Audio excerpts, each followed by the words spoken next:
Hello friends, this is Abhi from Abhi creation. நம்ம இன்றைக்கி என்ன வீடியோவில் பார்க்குறோம் அப்படின்னு பார்த்தீங்கன்னா, நான் இன்றைக்கி மார்க்கெட்டில் அவைலபிளான ஒரு நியூ ப்ராடக்ட் வாங்கியிருக்கேன். அது ரொம்ப ரொம்ப ரேர், கிடைக்காதது. அதை வந்து காட்டுறதுக்கு தான் இந்த வீடியோ நான் பண்ணியிருக்கேன் இன்றைக்கி. வேறு எதுவும் எம்ப்ராய்டரிங் டிசைன்ஸ் எதுவும் கிடையாது. இது வந்து பார்த்திங்கன்னா ஃப்ரேம் தான். யூஸ்வலாக வந்து பார்த்திங்கன்னா அந்த ரவுண்டு சைஸில் வந்து கிடைக்கும். அது நமக்கு சைஸ் சின்னதுலேருந்து 18 inches ஃப்ரேம் வரைக்கும் நமக்கு அவைலபிளாக இருக்கும். ஆனால் பார்த்திங்கன்னா எனக்கு வித்தியாசமாக ஒரு ஓவல் ஷேப் ஃப்ரேம் வந்து எனக்கு கிடச்சிச்சு. இங்கே வந்து பாருங்கள், நான் வந்து அது ஓவல் ஷேப் டிஃப்ரென்ஸ் தெரியுங்கிறதுக்காண்டி ஒரு சின்ன ரவுண்டு ஃப்ரேம் வச்சுட்டு அதுக்குள்ளே தான் நான் இந்த ஓவல் ஷேப் ஃப்ரேம் வச்சுருக்கேன். பட் அது வந்து பார்த்திங்கன்னா ரொம்ப சின்ன சைஸ் ஃப்ரேம் தான்.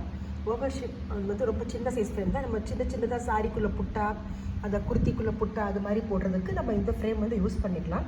ஜஸ்ட் ஃபேன்சி தான். நம்ம எம்ப்ராய்டரிங் லவர்ஸ்க்கு இந்த மாதிரி டிஃப்ரெண்ட்டான யூனிக்கான பீசஸ் வந்து கலெக்ஷன் வைக்கணும்னு நினைக்கிறவங்க இது மாதிரி ஃப்ரேம்ஸ் எல்லாம் நமக்கு அவைலபிளாக இருக்குது. இப்போ தான் நான் ஃபஸ்ட் டைம் இதை நான் பார்த்தேன். இதை நான் உடனே வாங்கி நான் ஜஸ்ட் இதை நம்ம இன்னும் ட்ரை பண்ணி பார்க்கல, இனிமேல் ட்ரை பண்ணி பார்க்கணும். இதில் பார்த்தீங்கன்னா நம்ம இன்டர்லாக் ஹூக் வந்து பார்த்திங்கன்னா நமக்கு நார்மல் ஃப்ரேம்ஸில் வந்து பிளாஸ்டிக்கில் இருக்குது. Plastic and some kind of மெட்டீரியலில் இருக்குது.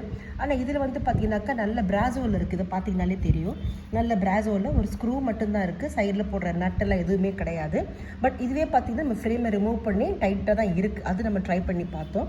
இது சின்ன ஓவல் ஷேப் ஃப்ரேம் அப்படிங்கிறதுனால நம்ம சின்ன சின்ன புட்டாஸ்க்கு இதெல்லாம் யூஸ் பண்ணும்போது ஃபேன்சியாக இருக்கும். Okay friends, thank you. சும்மா ஒரு ஐடியா கிடச்சிது. இந்த ஃப்ரேம்ஸை உங்கள்கிட்ட ஷேர் பண்ணுன்னு நினச்சி எனக்கு கிடச்ச ஃப்ரேமை. Thank you friends.